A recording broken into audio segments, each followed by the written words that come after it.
នីតិថ្ងៃត្រង់ចង់ដឹងរីស័យខ្ញុំយ៉ាងណាបាទតាមរយៈនីតិថ្ងៃត្រង់ចង់ដឹងរីស័យខ្ញុំយ៉ាងណាបានវិលមកជួបអស់លោកអ្នកនាងកញ្ញាសាជាថ្មីហើយបាទអស់លោកអ្នកនាងតែងតែទន្ទឹងរង់ចាំនៅបំណុកស្រាយរបស់ខ្ញុំលោកគ្រូមាត់ទឹកសុកឧត្តមពីមួយថ្ងៃទៅមួយថ្ងៃអស់លោកតែងតែបាទចុចមកសាកសួរអំពីថាតើហេតុដូចម្ដេចបានជានៅក្នុងខែ6នេះបាទអស់លោកអ្នកនាងកញ្ញាមិនបានទទួលដំណឹងនៃការទូទីជោគជតារិស័យរបស់ខ្ញុំលោកគ្រូមាត់ទឹកសុកឧត្តមដោយសារតែខ្ញុំបាទមានធរៈយ៉ាងច្រើននៅក្នុងសង្គមគ្រួសារឥឡូវនេះបញ្ហាទាំងអស់នោះត្រូវបានសម្របសម្រួលហើយមិនឲ្យបង្អែកបង្អង់យូរខ្ញុំក៏បានវិលខ្លួនមកជួបជាមួយអស់លោកអ្នកនាងកញ្ញាដើម្បីបំពេញនៅតម្រូវការនៅសេចក្តីស្រេកឃ្លានអំពីចំណេះដឹងពុទ្ធិនៃការចង់ដឹងអំពីវាសនារបស់អស់លោកអ្នកនាងកញ្ញាដើម្បីកុំឲ្យខាតពេលយូរក៏សូមជាងនឹងអញ្ជើញសម្ដេចទ្រង់អ្នកអង្គម្ចាស់អ្នកអុកញ៉ាលោកជំទាវលោកស្រីអ្នកនាងកញ្ញាជាពិសេសអ៊ំពូម៉ែពូមីងពុកម៉ែអ៊ំពូមីងបងប្អូនតាមតំបន់និគមជនបទឆ្ងាយដាច់ស្រយាលឬមួយក៏អស់លោកអ្នកនាងដែលបច្ចុប្បន្នភាពកំពុងតែរស់នៅឯក្រៅប្រទេសបាទសូមយើងស្ដាប់ជាងតូតទស្សនាពីនីតិយើងតាមរយៈថ្ងៃត្រង់ចង់ដឹងរិស័យខ្ញុំយ៉ាងណាហើយក៏លើកយកមកជម្រាបនាពេលនេះសម្រាប់ឆ្នាំឆ្លូវបាទក្នុងខែ6ឆ្នាំ2026សូមទទួលស្ដាប់ដូចតទៅឆ្នាំឆ្លូវក្នុងថេរវេលាឥឡូវនេះបាទនៅក្នុងចុងខែ5ហើយនឹងដើមខែ6អស់លោកអ្នកនាងកញ្ញាមានបញ្ហាកង្វល់ខ្វល់ខ្វាយក្នុងចិត្តយ៉ាងច្រើនពុំសូវបានសុខកាយសប្បាយចិត្តប៉ុន្មានទេលទ្ធផលដែលត្រូវបានធ្វើច្រើនតែទទួលបាននៅលទ្ធផលអវិជ្ជមានក្នុងចិត្តរបស់អស់លោកអ្នកនាងកញ្ញាឆ្នាំឆ្លូវខ្លះបាទគឺមានកំហឹងក្រេវក្រោធមានដំបៅឈឺផ្សានៅក្នុងដួងចិត្តអ្វីមួយដែលអស់លោកអ្នកនាងកញ្ញាចង់បានគឺពុំបានដោយបំណងប៉ងប្រាថ្នាច្រើនតែមានពាក្យនឹងទាឬមួយក៏មានការមិនយោគយល់ដែលធ្វើឲ្យអស់លោកអ្នកនាងកញ្ញាមានដំបៅផ្លូវចិត្តស្ទើរតែមិនអាចទប់ចំហស្មារតីបានដូច្នេះនៅក្នុងពេលនេះខ្ញុំលោកគ្រូមាត់ទឹកសុកឧត្តមក៏សូមអស់លោកអ្នកនាងកញ្ញាទទួលសន្តាប់មួយហើយយកចិត្តទុកដាក់និងកែប្រែនៅដំណើរជីវិតរបស់អស់លោកអ្នកនាងកញ្ញាតាមរយៈខ្ញុំបាទលោកគ្រូមាត់ទឹកសុកឧត្តមអាចជួយកែនៅលំអហុងស៊ុយក្នុងដំណើរជីវិតកុំឲ្យមានសកម្មភាពបាទអវិជ្ជមាន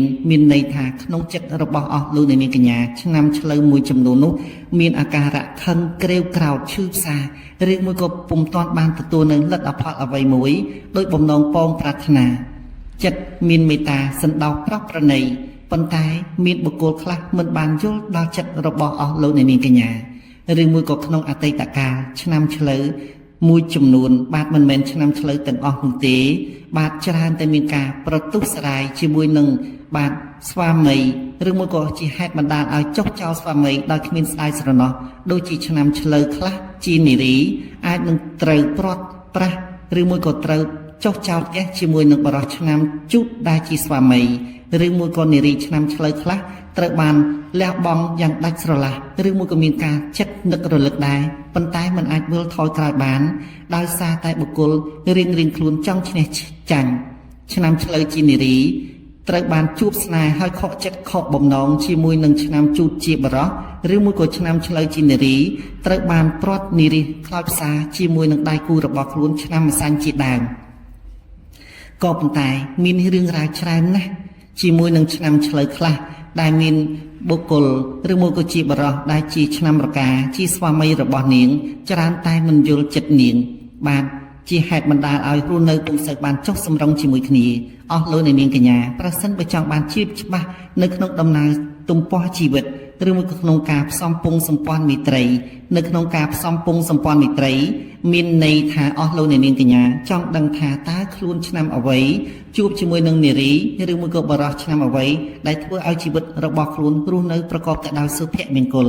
បាទមាននីតិថ្មីមួយទៀតដែលអស់លោកអ្នកនាងកញ្ញាអាចអញ្ជើញចូលទៅមើលនៅក្នុង Facebook ឬមួយក៏ក្នុង YouTube ដដែលតាមរយៈនីតិថ្មីស្រឡាងគឺដំណោះស្រាយវិបត្តិស្នេហ៍យុវវ័យ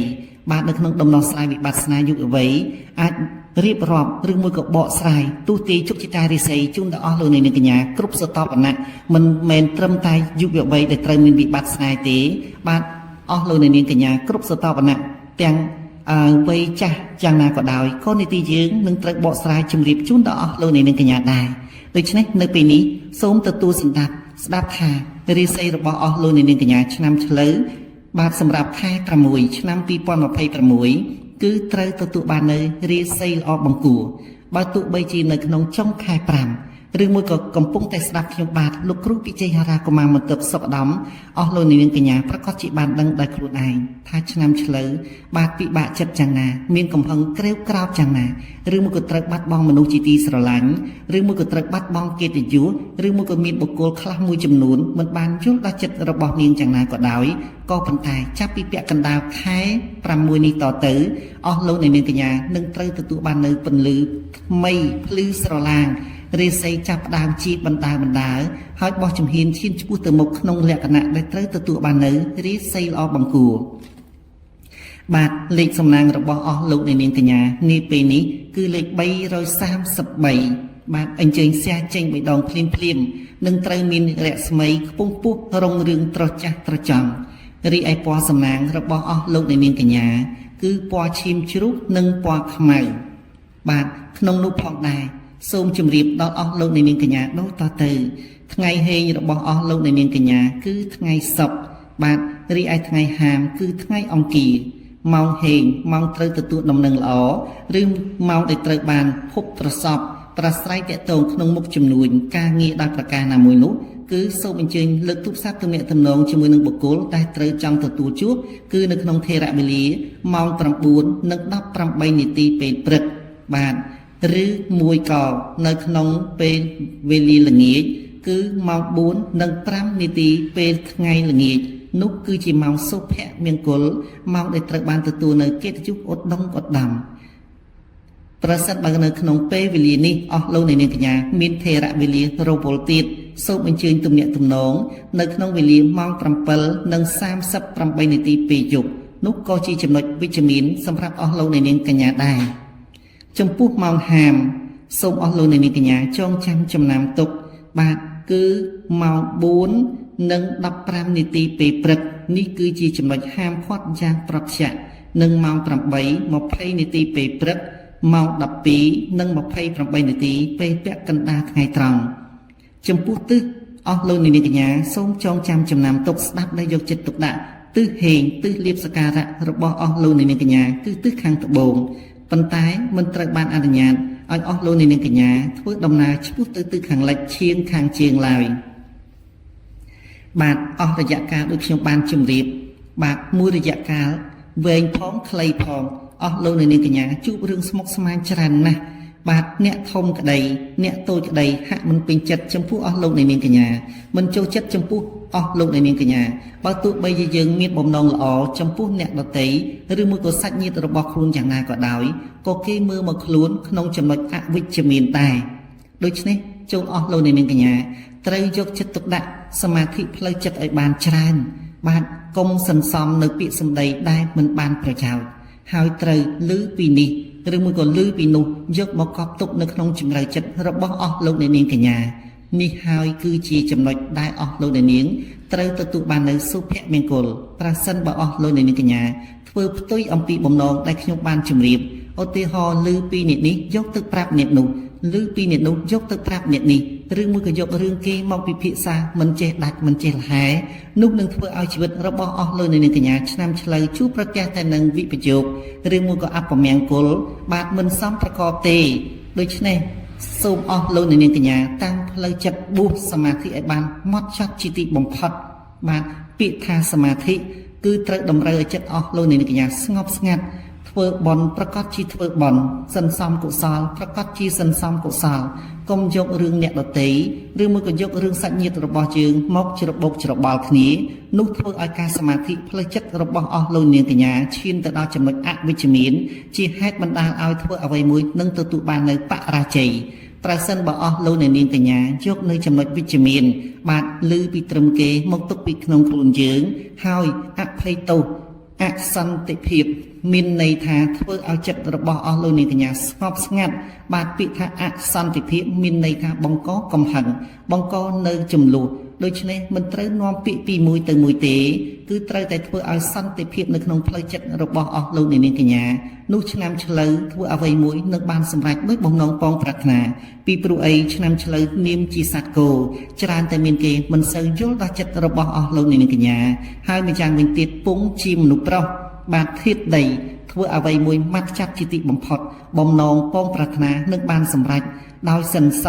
សំគោលដៅយុទ្ធសាស្ត្រនៅក្នុងកាលៈទេសៈបែបណាក៏ដោយបើសិនជាឆ្នាំឆ្លូវចង់ធ្វើអ្វីមួយនឹងបានសម្រេចពីព្រោះឆ្នាំឆ្លូវជាបុគ្គលដែលមើងម៉ាត់បាទមើលពីខាងក្រៅប្រៀបបានទៅនឹងទឹកដែលនៅក្នុងពាងនិងថ្កល់តែតាមក៏ពិតប្រកបដោយយុទ្ធសាស្ត្រយ៉ាងប្លែកចម្លែកអារម្មណ៍ដែលគ្មានអ្នកណាមួយអាចស្ទង់ដឹងអំពីជំរឿចិត្តរបស់ឆ្នាំឆ្លូវបានឡើយសូម្បីតែដៃគូរបស់ខ្លួនក៏មិនអាចទីទុះដឹងអំពីក្នុងជំរឿចិត្តរបស់ឆ្នាំឆ្លូវយ៉ាងណាក៏ទេដែរដូច្នេះប្រសិនបើអស់លោកនាងកញ្ញាឆ្នាំឆ្លូវចង់ឲ្យសម្រេចដោយបំណងពងប្រាថ្នាទី1ត្រូវតាំងចិត្តសមាធិផ្លូវចិត្តឲ្យបានមើងម៉ាត់ជាទីបំផុតបាទគឺត្រូវឲ្យស្ងប់នោះវាសនាខ្ពង់ខ្ពស់និងកំពុងរត់មករកអស់លោកនាងកញ្ញាជីមិនខានសមស្របនឹងពាក់កណ្ដាលខែនេះរាសីរបស់អស់លោកនាងកញ្ញាបាទល្អបង្គួរទៀតផងនោះនឹងត្រូវបានទទួលដំណឹងល្អនិងមានវាសនាខ្ពង់ខ្ពស់ត្រង់រឿងឧត្តមឧត្តមធ្វើអ្វីមួយនឹងបានសម្រេចដោយបំណងពងប្រាថ្នាបាទដើម្បីកុំឲ្យអស់លោកនាងកញ្ញាទន្ទឹងរង់ចាំយូរយើងខ្ញុំក៏សូមជម្រាបដូចតទៅប្រសិនបើនៅក្នុងសង្គមគ្រួសារបាទមានភាពមិនសូវចុះសម្រុងជាមួយគ្នាឬមួយក៏មានគេមិនយល់ចិត្តយើងឬមួយក៏យើងធ្វើល្អហើយគេនៅតែថាយើងអាក្រក់នោះអាចអញ្ជើញលើកទូរស័ព្ទជាប់ទំនាក់ទំនងជាមួយខ្ញុំបាទលោកគ្រូពិជ័យហោរាកុមារមន្តបសុខឧត្តមឬហៅថាលោកគ្រូមន្តបសុខឧត្តមតាមរយៈលេខ012 64 51 18មួយខ្សែទៀត097 77 62 844បាទនីតិយើងអាចធ្វើឲ្យអស់លោកនាងកញ្ញាសំតាមបំណងពងប្រាថ្នាតាមរយៈការទូទាយជោគជតារិស័យនិងកែប្រែនៅលំអ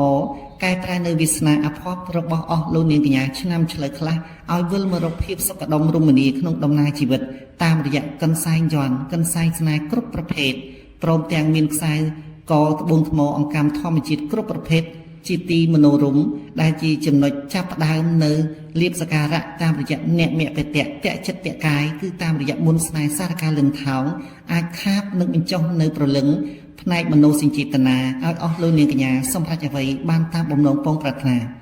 អស់លោកនាងក៏ធ្លាប់ដឹងខ្លួនឯងដែរថានៅក្នុងពេលនេះពុំសូវមានអារម្មណ៍សប្បាយចិត្តប៉ុន្មានទេ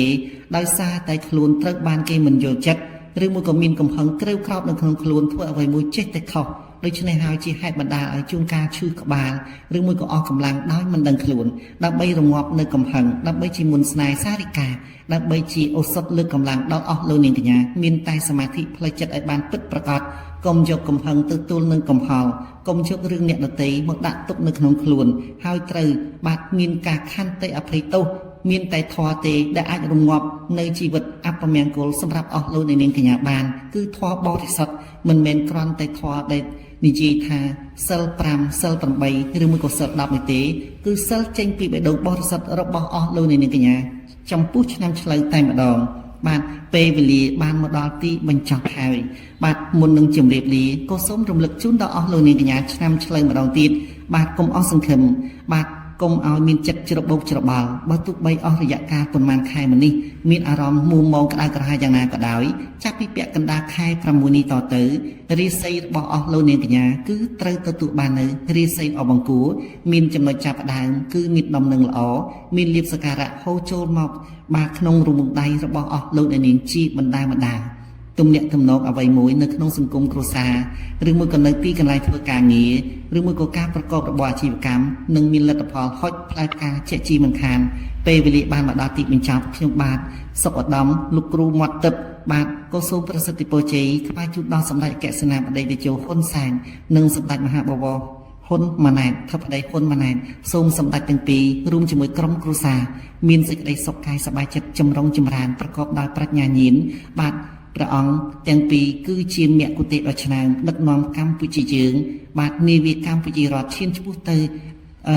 ប្រកួតប្រជែងនៅក្នុងបណ្ដាប្រទេសទូទាំងពិភពលោក បាទម្យ៉ាងវិញទៀតសូមឲ្យសិទ្ធិត្រូវដែលត្រូវបានធ្លាប់ប្រមាថជនជាតិកម្ពុជាព្រមទាំងជាតិកម្ពុជាយើងទាំងមូលវិនិច្ឆ័យសន្តិអាសេសិតាបាទក៏សូមជូនពរដល់ជនរួមជាតិទាំង17លាននាក់និងអនាគតដល់18លាននាក់សូមជួបប្រទះតែនឹងភិជុភាពបាទនៅក្នុងសង្គមគ្រួសារគឺសុខភាពល្អជាចម្បងនិងប្រាថ្នាអ្វីបានសម្រេចដោយសេចក្តីបំណងបងប្រាថ្នារួមជាមួយពុទ្ធពរទាំង4ប្រការគឺអាយុបណ្ណៈសុខៈពលៈគង់3ឃើញឃ្លាតបាទឆ្នាំរោងអស់រយៈកាលច្រើនថ្ងៃខែកន្លងមកនេះគឺទាំងប្រុសទាំងស្រីមានអារម្មណ៍ស្មុគស្មាញច្រើនមានមនុស្សធ្វើល្អនៅតែនឹងមុខក្រោយខ្នងមានគម្រោងលោកវាយប្រហារបាទឆ្នាំរោងខ្លះទៀតអាចបណ្ដាលឲ្យមានការប្រេះស្រាំនៅក្នុងជីវិតស្នេហាឬក៏អាចបណ្ដាលឲ្យមានការប្រត់រស់ឬមួយក៏ប្រត់ស្លាប់ជួនកាលឆ្នាំរោងមួយចំនួននោះបែរជាត្រូវនារីប្រត់ប្រាស់គ្មានថ្ងៃវិលត្រឡប់ជាមួយនឹងស្វាមីដែលមានឆ្នាំកុលជាដើមឬមួយក៏ឆ្នាំកុលមិនត្រូវបានទទួលអ្វីមួយដែលហៅថាសុភមង្គលក្នុងសង្គមគ្រួសារផ្នែកហិរញ្ញវត្ថុមានភាពជ្រួលច្របល់ខាងផ្នែកសាច់ញាតិក៏ត្រូវបានមានការបាត់បង់ឬមួយក៏មានគម្លាតដោយសារតែបើនិយាយចំមានន័យថាឆ្នាំរោងអស់រយៈកាលច្រើនថ្ងៃខែកន្លងមកនេះមានបញ្ហាស្មុគស្មាញច្រើននិយាយឲ្យដោយសង្ខេបគឺដូច្នេះមានការផ្នែកហិរញ្ញវត្ថុជំងឺផ្លូវចិត្តឬមួយក៏សុខភាពរបស់ខ្លួនជាដើមបាទនេះគឺជាសេចក្តីសង្ខេបរបស់ខ្ញុំលោកគ្រូមកទឹកសុខឧត្តមក៏ប៉ុន្តែនាពេលនេះសម្រាប់ខែ6ឆ្នាំ2026រាសីរបស់ឆ្នាំរោងចាប់ផ្ដើមឡើងជាបណ្ដាហើយបាទអ្វីមួយដែលជារនាំងឧបសគ្គអ្វីមួយដែលត្រូវបានការគៀបសង្កត់អ្វីមួយដែលត្រូវមានការប្រមាថមើលងាយពីមជ្ឈដ្ឋានជុំវិញឬមួយក៏ការងារបរាជ័យឥឡូវនេះអ្វីទាំងអស់នោះបែរជាក្រឡាប់ចាក់វិលទៅរកភាពជោគជ័យជាបណ្ដាកែវភ្នែកសម្លឹងមើលទៅឃើញតែភាពវិជ្ជមាននៅក្នុងចិត្តរបស់អស់លោកអ្នកនាងក៏ប៉ុន្តែចាប់ពីសប្តាហ៍ទី2ចុងសប្តាហ៍ទី2ទៅអស់លោកអ្នកនាងធ្វើអ្វីមួយនឹងបានសម្រេចជាបណ្ដាហើយរាសីរបស់អស់លោកអ្នកនាងកញ្ញានាពេលនេះគឺត្រូវប្រគល់ជូននៅរាសីល្អបង្គួរបាទធ្វើអ្វីមួយឲ្យតែមានបំណងបងប្រាថ្នាសន្សំនោះពុំមានភាពបរាជ័យទេហើយនឹងទទួលបាននៅវិជ្ជមានជាលំដាប់បាទដូច្នេះកុំអស់សង្ឃឹមដូច្នេះកុំពិបាកចិត្តតទៅទៀតឲ្យតែអស់លោកអ្នកនាងមានការតស៊ូឧស្សាហ៍ព្យាយាមហើយមិនត្រូវពំពាក្យសម្ដីពីមួយទៅមួយឬមួយក៏និយាយចំភាសាខ្មែរថាងាប់រុះព្រោះតែមាត់ដូចត្រីកំភ្លៀងឲ្យតែអស់លោកអ្នកនាងបានយកចិត្តទុកដាក់នៅក្នុងការយុត្តិធម៌សម្ដីយុត្តិធម៌ដួងចិត្តនោះអស់លោកអ្នកនាងធ្វើអ្វីមួយនឹងបានសម្រេចដោយសេចក្តីបំណងបងប្រាថ្នាពីព្រោះឆ្នាំរោងត្រូវដឹងដោយខ្លួនឯងថាជាសត្វនិករាជដែលត្រូវបានទេវតាចិញ្ចឹមក្នុងនោះផងដែរគឺពងទេវតាប្រុសធាតុមាសដូច្នេះរាល់សម្ដីនិយាយមួយត្រូវគិតថាយើងគឺជាពងអ្វីបាទជាពងទេវតាប្រុសដូច្នេះទេវតាត្រូវតែនិយាយពាក្យឲ្យមានខ្លឹមសារបាទសម្ដីដែលចោលទៅគឺត្រូវតែមានគេគោរពត្រូវតែមានគេចូលចិត្តមិនត្រូវពំនាំពាក្យសម្ដីឥតប្រយោជន៍ឆ្កឹះឆ្កៀលក្នុងសង្គមគ្រួសារអ្នកដទៃឲ្យបែកបាក់ប្រេះឆានោះធ្វើឲ្យជីវិតរបស់យើងក៏ជួបប្រទះតែនឹងអសុភមង្គលដែរបាទណាស់ហើយកុំឲ្យគិតច្រើនពេកពីព្រោះរឿងកន្លងមកឲ្យវាឆ្លងផុតបាត់ទៅបាទចំណុចអវិជ្ជមានត្រូវទាត់ចោលហើយត្រូវទទួលស្គាល់នៅសុខភាពរបស់យើងបាទជីវិតឲ្យតែមានសុខភាពល្អប្រឹងប្រែងតស៊ូឧស្សាហ៍ព្យាយាមបង្កើននៅចំណេះដឹងសមត្ថភាពជំនាញហើយប្រឹងប្រែងខិតខំឧស្សាហ៍ធ្វើកិច្ចការងារដោយមិនប្រកាន់ហើយត្រូវយល់និងទទួលស្គាល់នៅតួនាទីរបស់ខ្លួននោះឆ្នាំរោងលែងអភ័ព្វដោយការក្រៀមមុនទៀតហើយគឺនៅក្នុងខែ6ឆ្នាំ2026នេះចាប់ពីចុងសប្តាហ៍ទី2ទៅរាសីរបស់អស់លោកអ្នកនាងត្រូវទទួលបាននៅរាសីល្អបង្គួរហើយនៅចុងខែក្បែរនឹងចុងខែមានន័យថាចុងសប្តាហ៍ទី3នោះអស់លោកអ្នកនាងត្រូវទទួលបាននៅដំណឹងល្អគួរជាទីប៉ងប្រាថ្នាបាទប្រសិនបើជាយុវជនកំឡោះនឹងត្រូវទទួលបាននៅចំណងមេត្រីភាពផ្នែកមនោសញ្ចេតនាអាចនឹងត្រូវមានសង្សារឬមួយក៏គូដណ្ដឹងតែចំពោះយុវចាស់នឹងប្រសិនបើស្ថិតនៅក្នុងអាយុខ្ទង់40នឹងត្រូវទទួលបាននៅបុត្រាឬមួយក៏បុត្រីជាទីសំណប់របស់អស់លោកអ្នកនាងប្រសិនបើជាអាជីវករពាណិជ្ជករនឹងត្រូវទទួលបាននៅដំណឹងល្អគឺឧទាហរណ៍ដូចជាទិញបាននៅអចលនទ្រព្យឡានដីផ្ទះវិឡាជាដើម ឬមួយក៏ត្រូវមានទំនាក់ទំនងថ្មីក្នុងផ្នែកមុខរបរចំនួនតែយើងពុំនឹកស្មានដល់បាទអស់លោកកុំភ្លេចអញ្ជើញសែចេញម្ដងភ្លាមតាមរយៈលេខសំណាង936ផុតព្រួយផុតក្តីកង្វល់បាទម្យ៉ាងវិញទៀតឆ្នាំរោងដែលពីអតីតកាលឆ្នាំរោងខ្លះត្រូវបានកូនចៅមិនបានស្ដាប់បង្គាប់ឬលើកកម្ពស់ស្មារតីឬមួយក៏មានចៅឬមួយក៏មានសាច់សាលហិតរបស់យើងច្រើនតែមើលស្រាលឥឡូវនេះកូនឬមួយក៏ចៅឬមួយក៏សាច់ញាតិដែលត្រូវបានចិត្តដិតចាប់ផ្ដើមអាណិតដល់លោកយាយលោកតាលោកអ៊ំលោកពូលោកមីងហើយបាទក៏ប៉ុន្តែត្រូវយើងតាំងស្មារតីឲ្យពិតប្រាកដដោយសារឆ្នាំរោងនាមជាសត្វនិក្រាជត្រូវបានទេវតាចិញ្ចឹមដូច្នេះរាល់សម្ដីរាល់កាយវិការរបស់យើងត្រូវឲ្យបានថ្លៃថ្នូរកាលណាបើសិនជាយើងមានការប្រមាថខ្លួននោះសត្រូវនឹងហ៊ានវាយបកអាក្រាតឬមួយក៏វាយប្រហារជិះជាន់យើងហើយដូច្នេះតលតែយើងខ្លាំងបានសត្រូវមិនហ៊ានមើលងាយបាទឥឡូវនេះទៀតសោតថ្ងៃហេងរបស់អស់លោកអ្នកនាងគឺថ្ងៃអាទិត្យបាទទិសលៀបទិសសក្ការៈគឺទិសខាងកើតបាទរីឯទិសដែលត្រូវបានហាមឃាត់គឺសូមកុំធ្វើដំណើរឆ្ពោះទៅទិសខាងត្បូង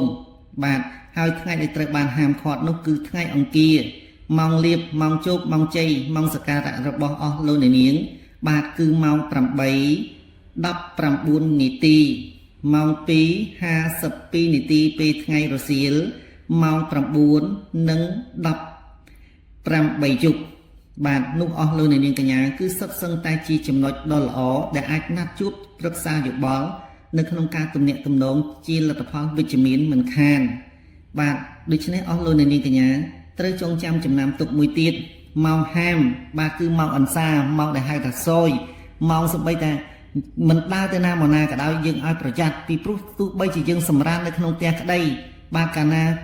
មានអស់លោកមួយចំនួនដែលខ្ញុំបានទុះទាយជោគជតារិស័យបានប្រាប់គាត់ថាណែថ្ងៃនេះត្រូវឲ្យប្រយ័ត្នទិសនេះត្រូវឲ្យប្រយ័ត្នដូច្នេះគាត់មានការយល់ច្រឡំបាទគាត់ថាបើអញ្ចឹងយើងកុំទៅណាយើងនៅតែក្នុងផ្ទះយើងកុំដើរតើវាមានហេតុការណ៍យ៉ាងណាបាទថ្ងៃនោះគឺជាថ្ងៃអង្សារហើយដូច្នេះទោះបីយើងមិនដើរយើងមិនធ្វើដំណើរដាច់ខាតត្រូវតែមានលទ្ធផលអវិជ្ជមានភាគច្រើនដូច្នេះតើគួរធ្វើយ៉ាងណាបាទប្រសិនបើមានការហាមឃាត់ដូច្នេះមែនបាទយើងត្រូវតែធ្វើកិច្ចមុននោះជាដាច់ខាតបាទកុំឲ្យមានរឿងហើយកុំឲ្យបាត់បង់ហើយទើបធ្វើរបងបាទជាក់ស្ដែងដូចជាអ្នកម្ដាយរបស់ខ្ញុំជាដើមគាត់មានវិបត្តិនៅក្នុងខែ6ឆ្នាំ2025បាទត្រូវថ្ងៃអាទិត្យទី22បាទនៅពេលនោះម៉ោង7:20 នាទីយប់បាទគាត់សម្រានជាមួយខ្ញុំតែដល់ពេលវេលាដែលត្រូវមានចំណុចអវិជ្ជមានគាត់ងើបចេញពីមុងមកគាត់ដួលនៅកន្លែងនោះរហូតដល់ពិការហើយត្រូវបានទើបតែលាចាក់លោកនៅក្នុងថ្ងៃទី21ខែ5ឆ្នាំ2026នេះឯងវេលាម៉ោង11:30 នាទីនេះខ្ញុំសូមជម្រាបថា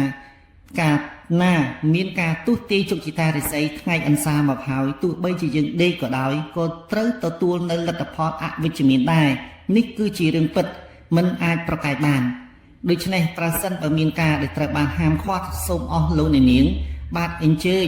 ស្រោចទឹករំដោះគ្រោះលើករាសីជាបន្ទាន់នេះប្រសិនបើអស់លោកអ្នកនាងត្រូវការឲ្យខ្ញុំបាទលោកគ្រូពិជ័យហារាកុមារមកទឹកសុខឧត្តមឬមួយក៏ហៅថាលោកគ្រូមាត់ទឹកសុខឧត្តមងាយស្រួលហៅបាទអញ្ជើញលើកទូរស័ព្ទជាប់ទំនាក់ទំនងតាម Telegram 012 64 5118មួយខ្សែទៀត097 77 62844ខ្ញុំនឹងធ្វើកិច្ចជូនដល់អស់លោកអ្នកនាងដើម្បីបញ្ជិះនៅភយន្តរាយផ្សេងៗហើយប្រសិនបើចង់ទូទាយជោគជតារិស័យអញ្ជើញថតនៅខ្សែបាតដៃស្ដាំនិងឆ្វេងមកខាងមួយប៉ុស្ឲ្យបានច្បាស់ផ្ញើមកកាន់នីតិយើងជាមួយនឹងថ្ងៃខែឆ្នាំកំណើតរបស់អស់លោកអ្នកនាងប្រសិនបើមិនបានចាំនៅថ្ងៃខែឆ្នាំកំណើតរបស់អស់លោកអ្នកនាងទេបាទអញ្ជើញថតនៅថ្ងៃខែឆ្នាំកំណើតដោយសម្រង់ចេញពីអត្តសញ្ញាណប័ណ្ណឬមួយក៏ក្នុងសៀវភៅគ្រួសារហើយសូមឈប់មានការភ័ន្តច្រឡំដោយមានអស់លោកមួយចំនួនធំច្រើនតែនិយាយថាលោកគ្រូថ្ងៃខែដែលខ្ញុំដាក់ទៅនឹងមិនមែនជាការពិតខ្ញុំចេះតែដាក់ទៅទេបើទោះបីជាមិនមែនជាការពិតក៏អាចយកជាការពិតស្ទើរតែ 100%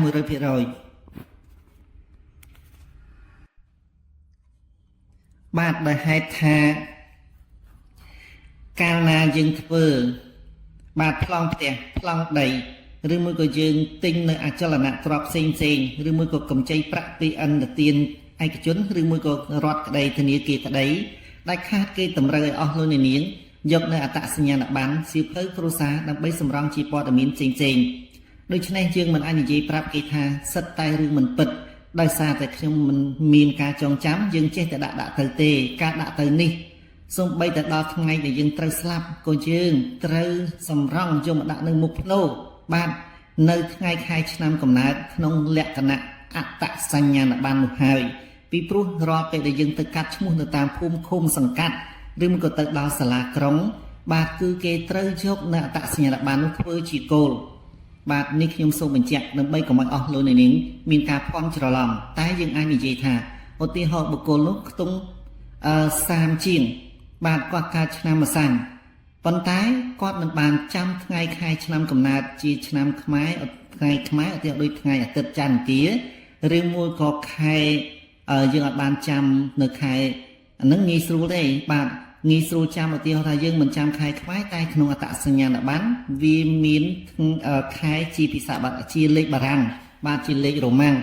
ដូច្នេះយើងអាចចាំបានហើយសំខាន់យើងចង់រកថ្ងៃអាទិត្យច័ន្ទអង្គារពុធពហុដល់សៅរ៍ដូច្នេះអស់លោកអ្នកអាចផ្ញើមកកាន់នីតិយើង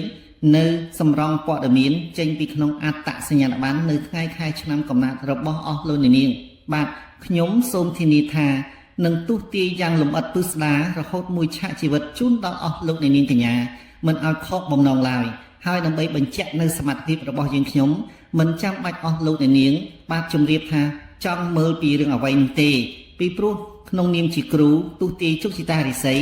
យ៉ាងហោចណាស់ក៏មានញាណពិសេសមួយដែលអាចមើលដឹងអំពីអ្វីមួយដែលអស់លោកអ្នកនាងត្រូវការចង់ដឹងចង់ឮបាទប្រសិនបើមានលោកគ្រូអ្នកគ្រូណាមួយទុះទាយជោគជតារិស័យហើយសួរថាអញ្ជើញមកមើលរឿងអ្វីនោះមិនមែនជាគ្រូពិតប្រាកដទេគឺជាអ្នកសម្រង់របាយការណ៍គឺជាអ្នកកសែតហើយយើងគឺជាអ្នកផ្ដល់ព័ត៌មានជូន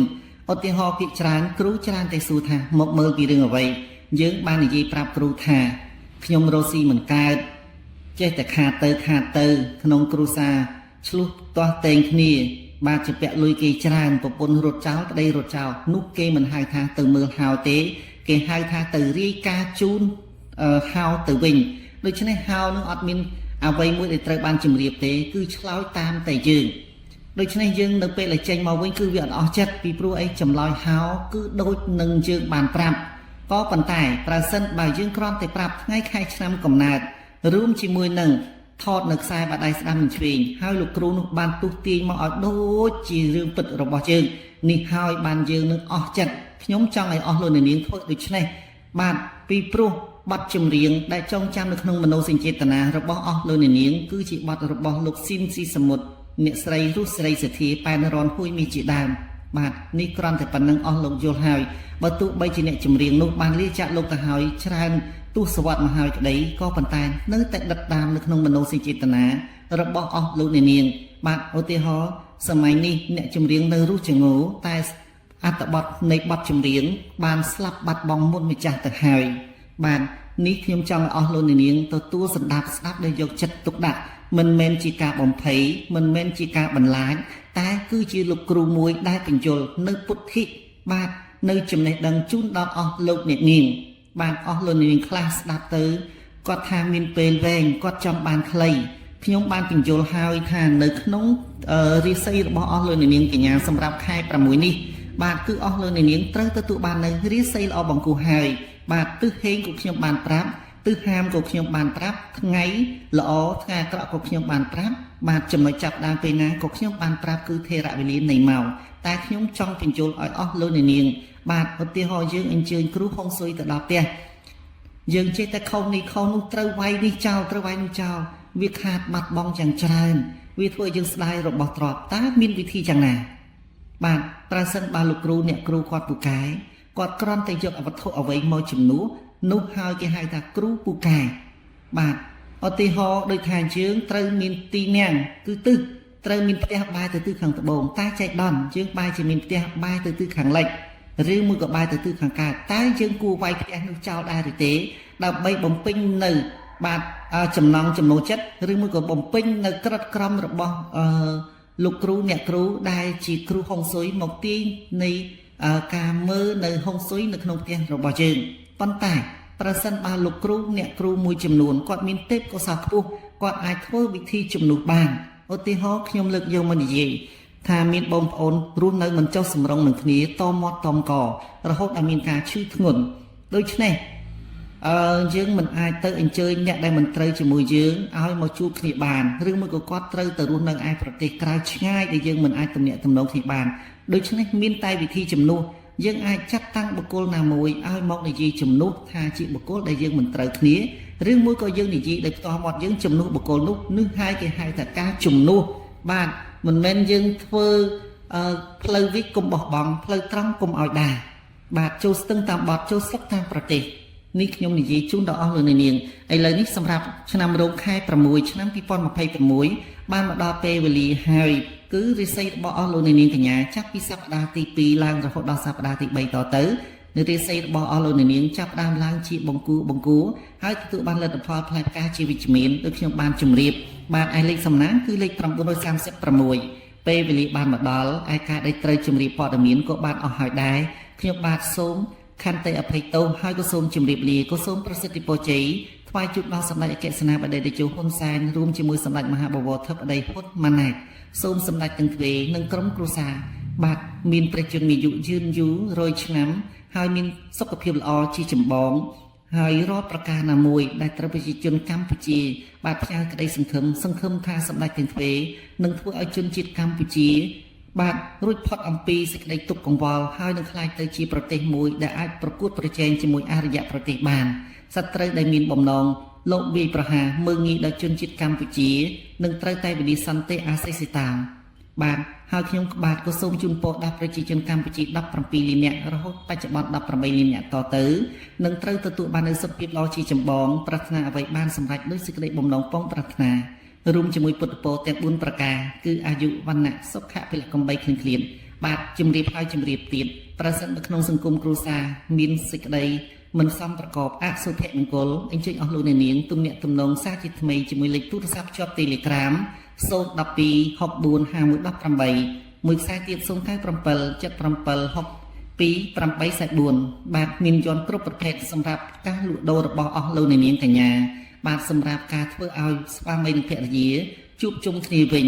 ឬមួយក៏នៅកន្លែងការងារអាចនឹងមានទឹកមាត់ប្រៃអាចនឹងត្រូវញាតិមិត្តសាទររាប់អានកុំភ្លេចអញ្ជើញជួបជាមួយខ្ញុំលោកគ្រូវិជ័យហារាកម្មាទឹកសុខដំយន្តស្នេហ៍គ្រប់ប្រភេទខ្សែដៃខ្សែកត្បូងថ្មអង្កាំធម្មជាតិនឹងមានត្រូវផ្ដល់ជូនដល់អស់លោកអ្នកនាងកញ្ញាតាមតម្រូវការវាសនារបស់អស់លោកអ្នកនាងកញ្ញាសម្រាប់ឆ្នាំជូតនៅក្នុងខែ6ឆ្នាំ2026ឆ្នាំជូតបើទោះបីអស់រយៈកាលកន្លងមកនេះមានភាពរអាក់រអួលច្រើនក្នុងដំណើរសេដ្ឋកិច្ចបាទច្រើនតែរកបានពុំសូវសល់ឬមួយក៏ចេះតែទទួលបាននៅបញ្ហាស្មុគស្មាញយ៉ាងច្រើនចូលមកនៅក្នុងសង្គមគ្រួសារបើទោះបីជាមានភាពរអាក់រអួលឬមួយក៏មានវិបត្តិយ៉ាងប្រការណាមួយក៏ក្នុងពេលនេះសម្រាប់ខែ6អស់លោកនាងកញ្ញាអាចបោះជំហានជាបណ្ដាសន្សំដោយឆ្លងកាត់នៅឧបសគ្គយ៉ាងច្រើនដែលមិនអាចនឹងជម្រាបឲ្យបានអស់នៅក្នុងពេលនេះក៏ប៉ុន្តែត្រូវតែមានសេចក្តីសង្ឃឹមអស់លោកនាងត្រូវចងចាំចំណាំទុកថាសម្រាប់ឆ្នាំជូតបើទោះបីជាមានវិបត្តិច្រើនយ៉ាងណាក៏ដោយក៏អស់លោកនាងកញ្ញានៅតែត្រូវបានទទួលនៅសមិទ្ធផលដ៏ល្អជាបន្តបន្ទាប់ពីព្រោះអីឆ្នាំជូតគឺជាពងទេវតាប្រុសបាទដូច្នេះពងទេវតាប្រុសតម្រូវឲ្យអស់លោកនាងកញ្ញាមានចិត្តសទ្ធាជ្រះថ្លានិយាយអ្វីគឺឲ្យបានពីរូបពិសាហើយមានសច្ចធម៌យុត្តិធម៌នោះអស់លោកនាងនឹងត្រូវមានវាសនាខ្ពង់ខ្ពស់រុងរឿងឧត្តមឧត្តមនាពេលអនាគតបាទសូមអញ្ជើញអស់លោកនាងសះចេញម្ដងភ្លាមតាមរយៈលេខសំណាង168រីឯពណ៌សំណាងរបស់អស់លោកនាងកញ្ញានេះពេលនេះទៀតសោតគឺពណ៌សបាទចំពោះរាសីរបស់អស់លោកនាងកញ្ញានាពេលដើមខែបាទសម្រាប់ពេលខែ6នេះគឺត្រូវទទួលបាននៅរាសីជាមធ្យមការប្រកបរបរអ្វីមួយគឺត្រូវទទួលបាននៅផលជាមធ្យមកុំអស់សង្ឃឹមបាទហើយមិនត្រូវមានភាពអវិជ្ជមាននៅក្នុងចិត្តទេ ឲ្យតែអស់លោកនាងប្រឹងប្រែងខិតខំសន្សំនៅពេលវេលាសន្សំនៅការថវិកាដែលត្រូវបានទុកសម្រាប់ពេលអនាគតនោះអស់លោកនាងនឹងក្លាយទៅជាកម្ពុជាអ្នកមាននៅក្នុងយុគ9ជាមិនខានបាទអស់លោកនាងកញ្ញានៅក្នុងឆ្នាំ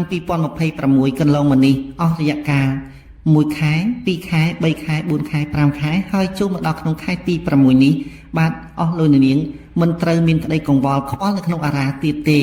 បាទពីព្រោះថាដុំពពកខ្មៅដែលកំពុងតែបិទបាំងពន្លឺព្រះសូរិយានឹងត្រូវរសាត់ផាត់ឆ្ងាយបន្តិចម្ដងហើយជំនួសមកវិញនៅរស្មីដ៏ត្រចះត្រចង់ពាក់កណ្ដាលខែ6នេះអស់លោកនាងនឹងត្រូវមានពន្លឺរស្មីចិញ្ចាចចិញ្ចាតហើយប្រកាសជានឹងត្រូវបានបោះសន្ទូចឬមួយក៏បោះទំនាក់ទំនងឬមួយក៏ផ្សារភ្ជាប់នៅអ្វីមួយដែលហៅថាល្អត្រកាលនាពេលបន្តិចទៀតនេះតើពេលបន្តិចទៀតមានអត្ថន័យខ្លឹមសារយ៉ាងណាមានន័យថានៅពេលជិតចុងខែ6នោះអស់លោកនាងកញ្ញាត្រូវតែទទួលបាននៅដំណឹងល្អមានភាពស្និទ្ធស្នាលឬមួយក៏បង្កើននៅសកម្មភាពបាទការរកស៊ីរបស់អស់លោកនាងកញ្ញាហុចលទ្ធផលផ្លែផ្កាជាមិនខានកុំអស់សង្ឃឹមនៅក្នុងដំណើរជីវិតមុខរបរនឹងការងារដូចខ្ញុំបានជម្រាបបើទោះបីមានភាពរអាក់រអួលយ៉ាងណាក៏ដោយក៏អស់លោកនាងនៅតែបោះជំហានឈានឆ្ពោះទៅមុខទៅរកគោលដៅដែលអស់លោកនាងពងប្រាថ្នានឹងបានសម្រេចជាមិនខានបើទោះបីជាអតីតកាលត្រូវបានមានគេពេកជ្រាយសោកចំអកលក់លើយ៉ាងណាក៏ដោយនាពេលអនាគតនោះត្រូវចងចាំចំណាំទុកនៅពាក្យសម្ដីដែលខ្ញុំបានទូទាយជោគជតារិស័យតាមរយៈខ្ញុំលោកគ្រូមាត់ទឹកសុកឧត្តមឬមួយក៏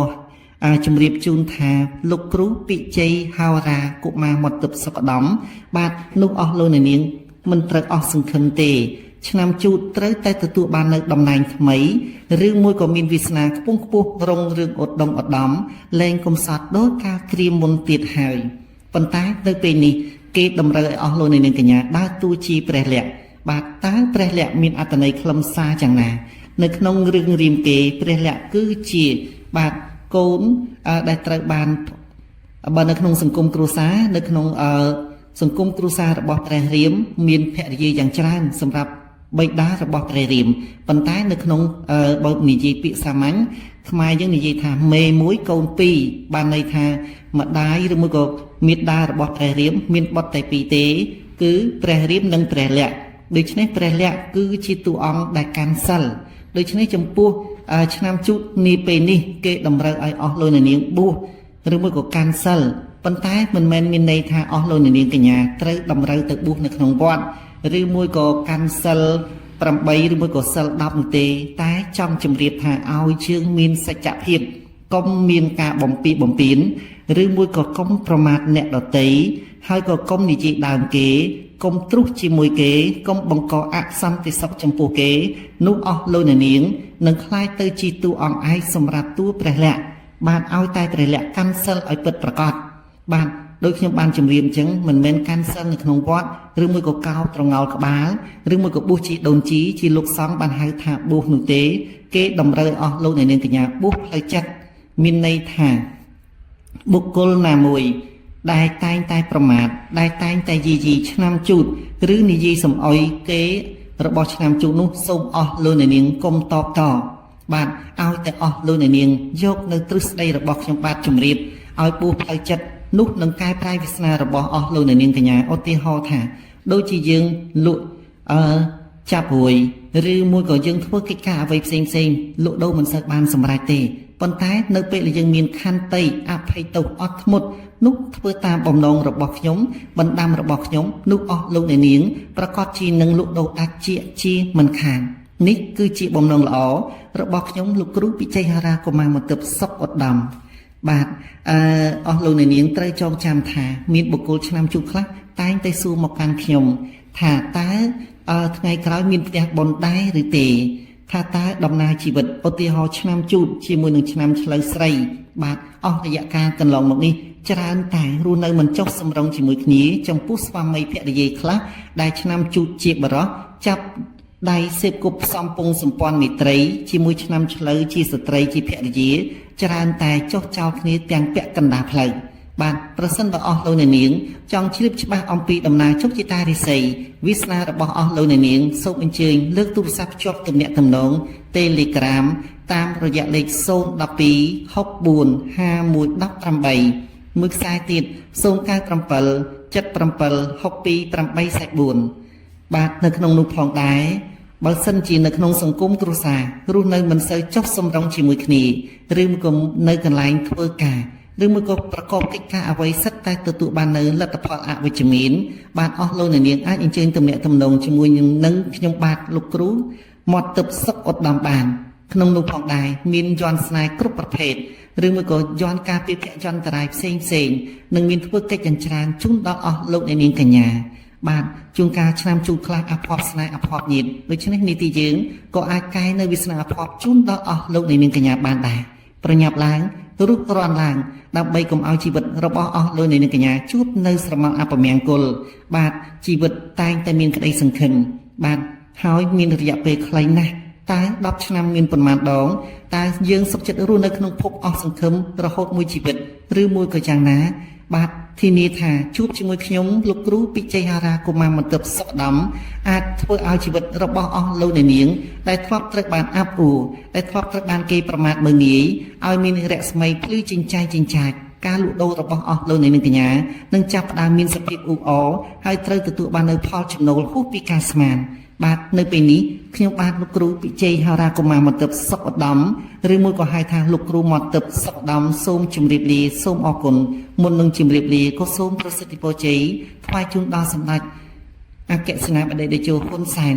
សម្ដេចមហាបវរធិបតីហ៊ុនម៉ាណែតរួមជាមួយអិសរាជជននយោបាយជាន់ខ្ពស់ដទៃទៀតសូមអស់លោកទាំងអស់គ្នាបាទទទួលបាននូវជោគជ័យភារកិច្ចនៅក្នុងការកសាងនិងការពារមាតុប្រទេសកម្ពុជារបស់យើងហើយក៏សូមជូនពរដល់ប្រជាជនកម្ពុជា17លាននាក់ហើយនឹងឈានទៅដល់18លាននាក់នាពេលអនាគតបាទទាំងក្នុងប្រទេសនិងក្រៅប្រទេសសូមជួបប្រទះតែនឹងពុទ្ធពរ4ប្រការគឺអាយុវណ្ណៈសុខៈពលៈគុំ3គ្រឿងគ្លៀនបាទអស់លោកអ្នកនាងកញ្ញាសម្រាប់ឆ្នាំថោះអស់រយៈកាលប៉ុន្មានខែកន្លងមកនេះការងារក្តីការរកស៊ីក្តីមានការធ្លាក់ចុះបន្តិចម្ដងតែជួនកាលក៏អាចងើបឡើងជាបណ្ដាណាស់ដែរឆ្នាំថោះជួនកាលអស់លោកមួយចំនួនត្រូវរុះរើកន្លែងពីមួយទៅមួយឬមួយក៏ផ្លាស់ប្ដូរកន្លែងការងារពីមួយទៅមួយឬមួយក៏ផ្លាស់ប្ដូរទីលំនៅដោយមិនអាចដឹងខ្លួនទុកជាមុនជួនកាលបុគ្គលខ្លះសម្លឹងអស់លោកឆ្នាំថោះពីខាងក្រៅទៅមានន័យថាសម្បើមណាស់មានន័យថារុងរឿងណាស់ក៏ប៉ុន្តែនៅក្នុងសង្គមគ្រួសារមានភាពក្តៅងុំដូចជាត្រូវបានដុំដែកដែលត្រូវបានដុតភ្លើងដុំឡើងឬមួយក៏កម្ដៅរាប់ពាន់អង្សាមានន័យថាមិនសូវសប្បាយចិត្តប៉ុន្មានទេទទួលបាននូវលទ្ធផលអវិជ្ជមានជាហេតុបណ្ដាលឲ្យដើរតួនាទីសិល្បៈនិយមខំសម្ដែងពីខាងក្រៅមើលទៅដូចជាមានសុភមង្គលតែតាមការពិតរស់នៅមិនសូវបានសុខកាយសប្បាយចិត្តប៉ុន្មានទេប្រសិនបើជាអាជីវករពាណិជ្ជករការលក់ដូររបស់អស់លោកអ្នកនាងកញ្ញាគឺពុំសូវបានសមប្រកបទេនាពេលកន្លងមកបាទជួនកាលអាចបណ្ដាលឲ្យប៉ះពាល់ដល់វិបត្តិហិរញ្ញវត្ថុលើកទុកដាក់ពីមួយទៅមួយបាទអស់លោកខ្លះមួយចំនួនឆ្នាំថោះបាទជំពាក់បំណុលស្ទើរតែវាន់ក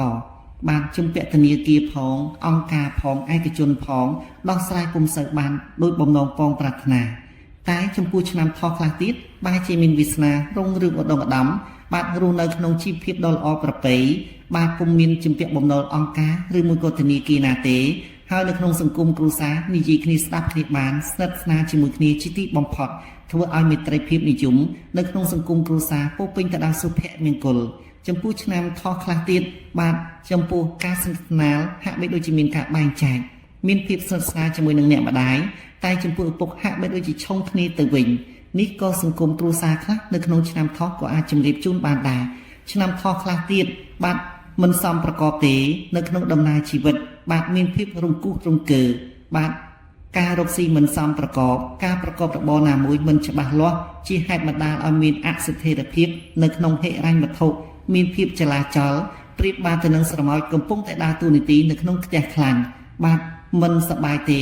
មិនមានសុភមង្គលទេតែខំបន្លំឬមួយក៏ដើរតួនាទីជាផ្កាត្របែកព្រៃពណ៌ស្វាយជាហេតុបណ្ដាលឲ្យរស់នៅក្នុងភាពជាសេដ្ឋីคล้ายៗមិនសមប្រកបបាទ មាន10ស្រែកថា1000ស្រែកថា1លានព្រោះដើម្បីឲ្យគេមើលឃើញថាខ្លួនរស់នៅក្នុងភាពសុភមង្គលក៏ប៉ុន្តែមិនសមប្រកបដោយបំណងពងប្រាថ្នា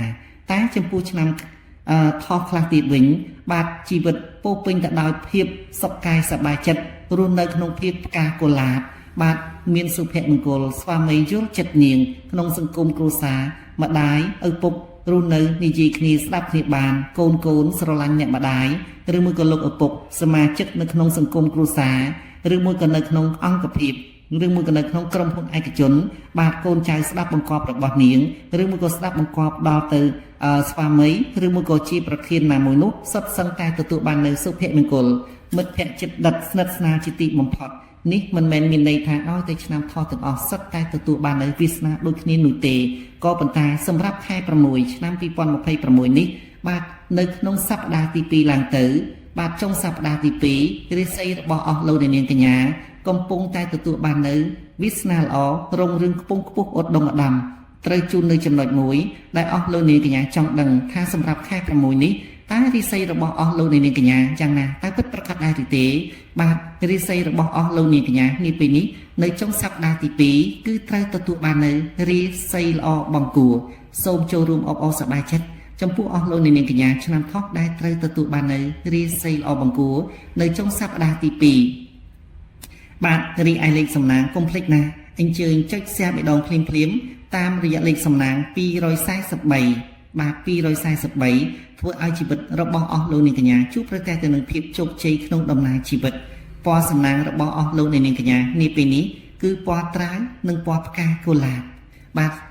ពណ៌ទាំងពីរនេះអាចលើកស្ទួយវាសនារបស់អស់លោកអ្នកនាងកញ្ញារាសីរបស់អស់លោកអ្នកនាងកញ្ញាឲ្យកាន់តែរុងរឿងសុខដុមរមនាជាទីបំផុតបាទមិនតែប៉ុណ្ណោះអស់លោកអ្នកនាងកញ្ញាសម្រាប់ឆ្នាំថោះអាចអញ្ជើញចូលរួមបានគ្រប់កម្មវិធីបាទថ្ងៃហេងរបស់អស់លោកអ្នកនាងកញ្ញាគឺថ្ងៃច័ន្ទថ្ងៃហាមរបស់អស់លោកអ្នកនាងកញ្ញាគឺថ្ងៃអង្គារបាទទិសលាភរបស់អស់លោកអ្នកនាងកញ្ញាគឺទិសខាងលិចទិសហាមគឺទិសខាងជើងបាទម៉ោងលាភម៉ោងជោគម៉ោងជ័យម៉ោងសក្ការៈរបស់អស់លោកអ្នកនាងកញ្ញាគឺម៉ោង8:10នាទីពេលព្រឹកម៉ោង11:25នាទីពេលព្រឹកម៉ោង2:25នាទីពេលថ្ងៃរសៀលម៉ោង8និងម៉ោង10ជប់ម៉ោង8:10នាទីពេលជប់បាទម៉ោងហាមសូមកុំធ្វើដំណើរចាក់ចេញពីផ្ទះគេឋានរបស់អស់លោកអ្នកនាងកញ្ញានៅវេលាម៉ោង5:32នាទីពេលព្រឹកបាទម៉ោង12:37នាទីពេលជាងពាក់កណ្ដាលថ្ងៃត្រង់ម៉ោង3:25នាទីពេលថ្ងៃរសៀលហើយនឹងម៉ោង8:20នាទីពេលជប់បាទនេះគឺជាបំណងល្អរបស់ខ្ញុំលោកគ្រូពិជ័យហារ៉ាកុមារមន្ទិបសុខឧត្តមបាទគុំអស់សង្ឃឹមអស់លោកអ្នកនាងកញ្ញាត្រូវតែមានជំនឿជឿជាក់ថាឆ្នាំថោះចាប់ពីពេលនេះតទៅបាទសម្បូរញាតិមិត្តរាប់អានច្រើនតែតម្រូវឲ្យយើងបាទធ្វើល្អឲ្យដូចជាមាត់ជើងថាឲ្យដូចជាចិត្តជើងថាខន្តីអភ័យទោសត្រូវបន្ថយឬមួយក៏កាត់ចោលទាំងស្រុងនៅកំហឹងនៅភាពគុំគួននៅក្នុងដួងចិត្តរបស់អស់លោកនាងកញ្ញាបាទត្រូវតែបួសផ្លូវចិត្តឲ្យបានម៉ឺងម៉ាត់ជាទីបំផុតនោះជីវិតរបស់ឆ្នាំថោះពិតជាជួបប្រទះទៅនឹងសុខភាពល្អជាចម្បងមុនហើយនឹងប្រកបការងារអ្វីបានសម្រេចដោយសេចក្តីបំណងពងប្រាថ្នាជីវិតមានសុភមង្គល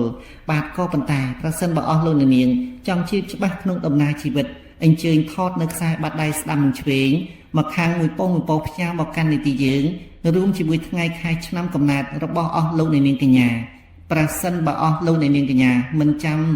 នៅថ្ងៃខែឆ្នាំកំណើតរបស់ខ្លួនអាចសម្រង់ចេញពីបាទលេខអត្តសញ្ញាណប័ណ្ណដែលក្នុងទីនោះគេបានបញ្ជាក់នៅថ្ងៃខែឆ្នាំកំណើតរបស់អស់លោកអ្នកនាងកញ្ញាបាទឧទាហរណ៍ដូចថាខែ10បាទថ្ងៃទី12ខែ10 1900បាទ19នឹងយូរណាស់នឹងសម្រាប់តែរាប់រយឆ្នាំតែនៅក្នុងពេលនេះឧទាហរណ៍1999ឬមួយក៏2002 2003ជាដើមបាទដូច្នេះខ្ញុំអាចរកឃើញនៅចំណុចថ្ងៃខែគិតជាថ្ងៃច័ន្ទអង្គារពុធពហសុក្រសៅរ៍អាទិត្យដូច្នេះជាដើមវិញបាទកុំភ័យកុំឆ្ងល់មានអស់លោកខ្លះមួយចំនួនតែងតែនិយាយប្រាប់ខ្ញុំថាការដែលដាក់ក្នុងអត្តសញ្ញាណប័ណ្ណអស់លោកខ្លះគ្រាន់តែដាក់ទៅទេមិនពិតទេប៉ុន្តែវាអាចជាការពិតពីព្រោះក្នុងអត្តសញ្ញាណប័ណ្ណយើងគឺត្រូវស្ពាយរហូតដល់ថ្ងៃអវសាននៃជីវិត បាទអស់លោកឃើញទេនៅក្នុងបាទសំបីតែយើងធ្វើសិភៅគ្រួសារនោះយើងបានដាក់ថ្ងៃខែឆ្នាំកំណត់ឲ្យស្របគ្នាជាមួយនឹងអត្តសញ្ញាណប័ណ្ណនៅក្នុងការបញ្ជាទិញនៅយានជំនិះក្តីឬមកក៏ធ្វើប្លង់ផ្ទះប្លង់ដីក្តីបាទគឺសិតសឹងតែសម្រង់ចេញពីក្នុងថ្ងៃខែឆ្នាំកំណត់ក្នុងអត្តសញ្ញាណប័ណ្ណនោះហើយដូច្នេះយើងអាចបញ្ជាក់ថានោះគឺជារឿងពិតបាទយើងធ្វើមរណកាលទៅក៏ត្រូវយកអត្តសញ្ញាណប័ណ្ណឬមួយក៏សិភៅគ្រួសារសិភៅស្នាក់នៅទៅឲ្យក្នុងទីកន្លែងសាលាសង្កាត់សាលាឃុំគេចុះដែរសម្រង់ព័ត៌មានដែរតើពិតប្រកបដែរឬទេ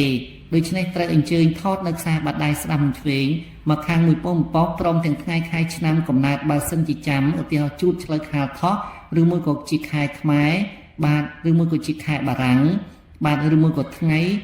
ច័ន្ទអង្គារពុធពហុរហូតដល់អាទិត្យតែបើយើងមិនចាំទេអាចប្រាប់មកខ្ញុំនៅថ្ងៃខែឆ្នាំជាឆ្នាំសកលបាទនោះក៏នីតិយើងអាចទូទាយជោគជតារិស័យបានដែរហើយកុំភ្លេចអញ្ជើញថតខ្សែបាតដៃស្ដាំនិងឆ្វេងពីព្រោះខ្ញុំបាទទូទាយជូនដល់អស់លោកអ្នកនាងកញ្ញាមួយឆាកជីវិតហើយត្រូវបញ្ជាក់ជូនថាតើ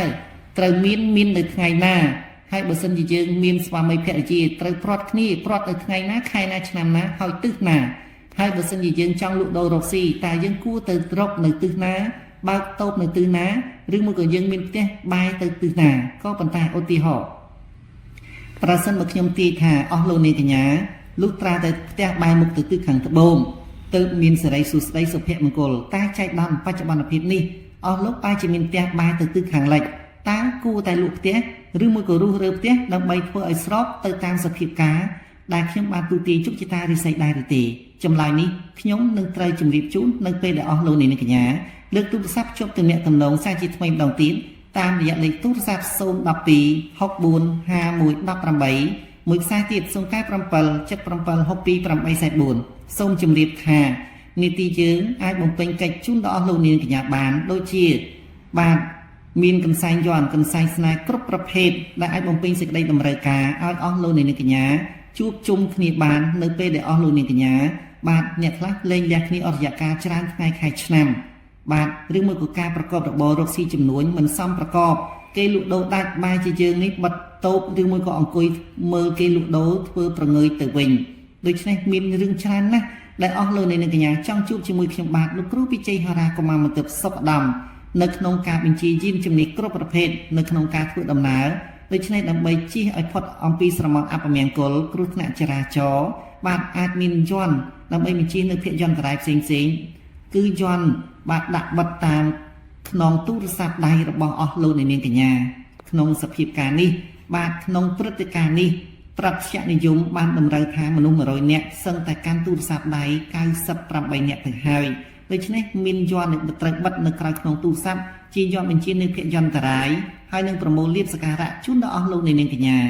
បាទហើយមានយន្តដែលត្រូវដាក់នៅតាមកាបូបលុយដើម្បីតាក់ទាញនៅលៀបសក្ការៈហើយនឹងផ្សេងទៀតដែលអស់លោកនាងកញ្ញាមានដាក់នៅក្នុងកាបូបកុំព្យូទ័រទៅធ្វើការដើម្បីឲ្យញាតិមិត្តជិតឆ្ងាយចូលចិត្តមិត្តគ្រប់គ្នាពេលវេលាបានមកដល់ទីបញ្ចប់ហើយមុននឹងបញ្ចប់ខ្ញុំបាទលោកគ្រូមន្តិបសុខឧត្តមក៏សូមថ្វាយពរនិងប្រគេនជូនដល់សម្ដេចអគ្គសេនាបតីតេជោហ៊ុនសែនរួមជាមួយសម្ដេចមហាបវរធិបតីហ៊ុនម៉ាណែតសូមសម្ដេចទាំងទ្វេនិងក្រុមគ្រួសារជួបប្រទះតែនឹងសេចក្តីសុខបាទជាចម្បងគឺសុខភាពដ៏ល្អមានសុខភាពគឺអាចសម្រេចបានអ្វីគ្រប់ប្រភេទទាំងអស់បាទសម្ដេចគឺជាទេវតាអាដីអាចដោះស្រាយនៅវិបត្តិអ្វីជូនដល់ប្រជាជនកម្ពុជាយើងបានប្រជាជនកម្ពុជាទាំងក្នុងប្រទេសនិងក្រៅប្រទេសផ្ញើសេចក្តីនិងទំនុកចិត្តលើសម្ដេចទាំងទ្វេហើយបាទសូមសម្ដេចឈ្នះអស់នឹងមានសត្រូវគ្រប់ទិសទីបុគ្គលណាមួយដែលមានបំណងពងប្រាថ្នាប្រមាថដល់សម្ដេចទាំងទ្វេត្រូវតែវិនិច្ឆ័យអន្តរាយអសេសតោហើយក៏សូមជូនពរដល់ប្រជាជនកម្ពុជាទាំងក្នុងប្រទេសនិងក្រៅប្រទេសសូមអស់លោកទាំងអស់គ្នាជួបប្រទះទៅនឹងពុទ្ធពរ4ប្រការគឺអាយុវណ្ណៈសុខៈពលៈកំបីឃ្លៀងឃ្លាតបាទឆ្នាំខាលនៅក្នុងខែ6ឆ្នាំ2026នេះអស់លោកអ្នកនាងកញ្ញាកំពុងតែមានសេចក្តីបាទមន្ទិលហើយមានភាពច្របូកច្របល់នៅក្នុងចិត្តជាទីបំផុតបាទរយៈពេលប្រហែលថ្ងៃនេះមិនសូវជាមានអារម្មណ៍សុខកាយសប្បាយចិត្តប៉ុន្មានទេដោយសារតែ នៅក្នុងការប្រកបរបរជំនួញក្តីច្រើនតែមិនសូវបានសម្រេចដោយបំណងពងប្រាថ្នានៅក្នុងសង្គមគ្រួសារមានស្វាមីឬមួយក៏មានភរិយាឬមួយក៏មានបងប្អូនមិនសូវយល់ចិត្តរបស់ខ្លួនដែលជាបុគ្គលឆ្នាំខាលឡើយក្នុងនោះផងដែរដូចជាតម្រូវឬមួយក៏ត្រូវមានការបាត់បង់ញាតិមិត្តសាច់សាលោហិតឃ្លាតចាក់ឆ្ងាយឬមួយក៏ត្រូវបាត់បង់ជាដំណឹងសូន្យសងតែម្ដងឬមួយក៏ត្រូវបាត់បង់របស់ដោយមិននឹកស្មានដល់នៅក្នុងនេះផងដែរឆ្នាំខាលខ្លះមិនមានដោយការខ្ញុំជម្រាបមែនក៏ប៉ុន្តែការលក់ដូររបស់អស់លោកអ្នកនាងកញ្ញាគឺពុំសូវបានទទួលលទ្ធផលវិជ្ជមានប៉ុន្មានទេនៅក្នុងទីកន្លែងធ្វើការក្តីច្រើនតែបាទមានសមមិត្តឬមួយក៏មានមិត្តបាទពាក្យសមមិត្តនេះមិនមែនចង់និយាយអំពីក្នុងចំនួនពលពតទេគឺចង់និយាយអំពីមិត្តរួមការងារដែលមានឋានៈទូនីតិដូចគ្នាឬមួយក៏ស្មើគ្នាច្រើនតែវិតម្លៃរីច្រើនតែមានការប្រមាថមើលងាយថាយើងមិនសូវធ្វើកិច្ចការល្អឬមួយក៏មិនស្មើនឹងខ្លួនជាដើមបាទនៅក្នុងមុខចំនួនបាទនៅក្នុងការប្រកបរបរចំនួនដតីទៀតក្តីការលក់ដូររបស់អស់លោកនាងកញ្ញាមានសភាពបាទធម្មតាជាបណ្ដាបាទឲ្យលក់ដូរដាច់ក៏មិនសូវជាលក់ដូរដាច់ឲ្យថាស្ងាត់ពេកលក់មិនដាច់គឺមិនមែនទេគឺអាចដំណើរការជាធម្មតាជាប្រក្រតីដូច្នេះនៅពេលដែលអស់លោកនាងកញ្ញាឈានចូលដល់សប្តាហ៍ទី3សម្រាប់ឆ្នាំខាលនោះនឹងមានរស្មីត្រចះត្រចង់ជាមិនខានបាទហើយធ្វើអ្វីមួយក៏សប្បាយចិត្តដែរ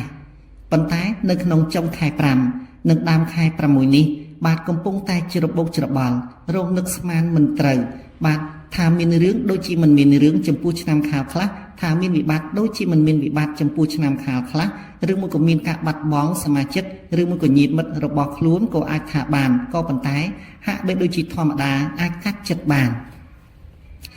សប្តាហ៍ទី3សម្រាប់ឆ្នាំខាលនោះអស់លោកនាងកញ្ញាត្រូវតែទទួលដំណឹងល្អបាទការលក់ដូររបស់អស់លោកនាងកញ្ញាមានសន្ទុះបោះជំហានឈានឆ្ពោះទៅមុខក្នុងសង្គមគ្រួសារឬមួយក៏ញាតិមិត្តបាទចាប់ផ្ដើមយល់ចិត្តអធិស្ឋានរបស់អស់លោកអ្នកនាងកញ្ញាជាបណ្ដាហើយបាទចំពោះឆ្នាំខាលខ្លះរស់នៅពុំសូវបានសមប្រកបទេប្រសិនបើនៅលីវឬមួយក៏ជាស្ត្រីមេម៉ាយច្រើនតែមានអារម្មណ៍ច្របូកច្របល់មួម៉ៅក្តៅក្រហាយក្នុងសង្គមគ្រួសារមានភាពអពមង្គលដោយសារតែតមាត់តមកមិនយល់ចិត្តអធិស្ឋានរបស់ខ្លួនជាហេតុបណ្ដាលឲ្យក្នុងសង្គមគ្រួសារមានការទាស់ទែងពាក្យសម្ដីឬមួយក៏មានការមិនយល់ចិត្តគ្នាជាដើមជាហេតុបណ្ដាលឲ្យឆ្នាំខាលហាក់បីដូចជាកំពុងចែកទុកនៅពាក់កណ្ដាលទន្លេឬមួយក៏នៅពាក់កណ្ដាលបឹងមានបងប្អូនដូចអត់បងប្អូនមានកូនដូចអត់កូនមានញាតិដូចអត់ញាតិមានមិត្តដូចអត់ញាតិដូចអត់មិត្តបាទច្រើនតែរស់នៅក្នុងសភាពពណ៌ស្វាយមានអត្តន័យខ្លឹមសារថារស់នៅគ្រាន់តែបានគេលោលេងពាក្យសម្ដីដោយតើលោលេងពាក្យសម្ដីយ៉ាងណាដោយសារតែគេល្អតែនៅនឹងមុខបាទតែក្នុងបេះដូងរបស់គេគ្មានឆ្នាំខាលនៅក្នុងជំរឿចិត្តឡើយដូច្នេះហើយជាហេតុបណ្ដាលឲ្យឆ្នាំខាលរស់នៅក្នុងភាពអស់សង្ឃឹមក្នុងដំណើរជីវិតបាទទីបំផុតហាក់បីដូចជារស់នៅក្នុងភាពឯកោក៏ប៉ុន្តែឆ្នាំខាលខ្លះទៀតដែលមានស្វាមីបើទោះបីជាស្វាមីមិនយល់ចិត្តនាងយ៉ាងណាក៏ដោយក៏មានអ្នកម្ដាយក្មេកឬមួយក៏ញាតិមិត្តនៅទីកន្លែងលក់ដូររបស់ខ្លួនមានចិត្តអធិស្ឋានមានចិត្តរាប់អានឆ្នាំខាលដែរដូច្នេះមានន័យថាឆ្នាំខាលមួយចំនួនដែលមានស្វាមីគឺនាងមិនមែនមានភាពឯកោនោះទេក៏ប៉ុន្តែគ្រាន់តែឧទាហរណ៍ថាការលក់ដូររបស់នាងមិនសូវដាច់មានបុគ្គលខ្លះទៀតឆ្នាំខាលខ្លះទៀតជំពាក់គេច្រើនដោះពីមួយទៅមួយមិនចេះអស់មិនចេះហើយបាទមានន័យថាបំណុលវ៉ាន់ករុំមានន័យថាទូលសក់កណ្ដាញ់ដាក់នៅលើក្បាលស្រ័យពុំចេះចោះពុំចេះហើយចំណងសុភមង្គលក្នុងសង្គមគ្រួសាររបស់ឆ្នាំខាលខ្លះហាក់បីដូចជាមានភាពតឹងតែងខុសប្រក្រតីបាទហើយបណ្ដាលឲ្យមានសមាជិករបស់ខ្លួនជួនកាលអាចបណ្ដាលឲ្យបាត់បង់អាយុជីវិតថែមទៀតផងដូច្នេះមានភាពច្របូកច្របល់រកគិតស្មានមិនត្រូវណាមួយទៀតឧទាហរណ៍និយាយឲ្យចប់ចុងចប់ដើមចោះឆ្នាំខាលខ្លះទៀតសូម្បីតែបងប្អូនញាតិមិត្តឬមួយក៏ក្រុមគ្រួសារ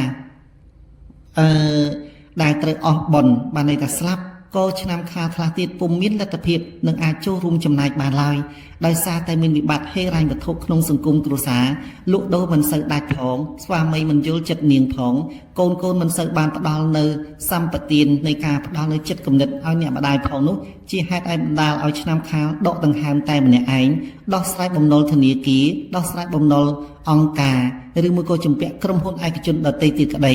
វិវក់តែម្នាក់ឯងស្ទើរឈួតឬមួយក៏ចង់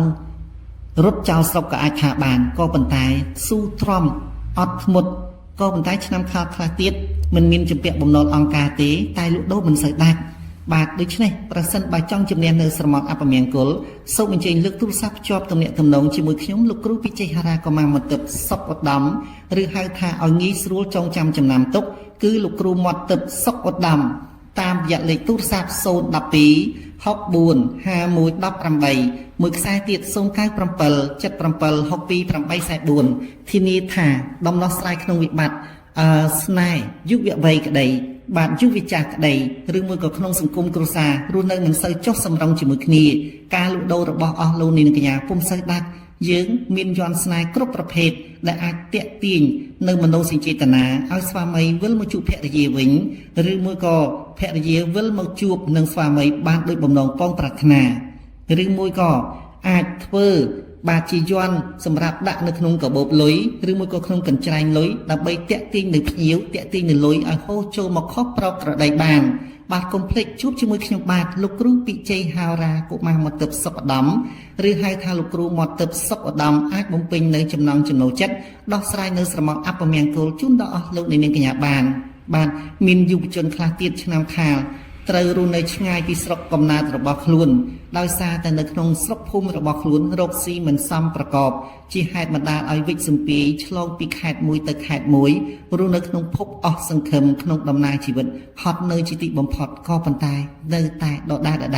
ដូច្នេះដើម្បីកម្ចាត់នៅស្រមោលអពមង្គលដើម្បីដោះស្រាយនៅវិបត្តិផ្លូវចិត្តដោយប្រការណាមួយជួបជាមួយខ្ញុំបាទលោកគ្រូមន្ទិបសុកឧត្តមជាទីប្រឹក្សាដ៏ល្អឯកសម្រាប់អស់លោកនាងកញ្ញាជាលោកគ្រូដែលអាចទស្សទាយជោគជតារិស័យឬមួយក៏អាចកំចាត់នៅស្រមោលអពមង្គល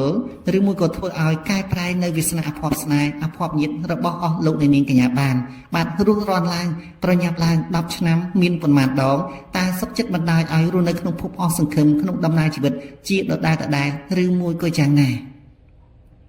បាទជំរាបហើយជំរាបទៀតរាសីរបស់អស់លោកនាងកញ្ញាសម្រាប់ឆ្នាំខាលក្នុងខែ6ឆ្នាំ2026នេះបាទចាប់ពីសប្តាហ៍ទី3ឡើងទៅនោះអស់លោកនាងកញ្ញានឹងត្រូវទទួលបាននៅរាសីល្អបង្គួរបាទលៀបសក្ការៈនឹងរត់មករកអស់លោកនាងជាបណ្ដាបាទហើយត្រូវអស់លោកនាងកញ្ញាខន្តីអភ័យទោសដល់បុគ្គលមួយចំនួនកុំយកកំហឹងទល់នឹងកំហល់កុំសន្សំរឿងបាទកុំយកពាក្យពីអ្នកនេះទៅប្រាប់អ្នកនោះកុំយកពាក្យអ្នកនោះទៅប្រាប់អ្នកនេះបាទមានន័យថាយើងឲ្យបើសិនជាយើងអ្នកបួសគឺបួសឲ្យពិតប្រាកដកុំបួសស្លៀកសពាក់សហើយតែចិត្តមិនមែនជាអ្នកបួសបាទត្រូវបួសឲ្យពិតប្រាកដហើយប្រសិនបើអស់លោកនាងកញ្ញានៅក្នុងពេលនេះឆ្នាំខាលជាបរិសុទ្ធក្តីជានារីក្តីគេតម្រូវឲ្យអស់លោកនាងកញ្ញាបួសផ្លូវចិត្ត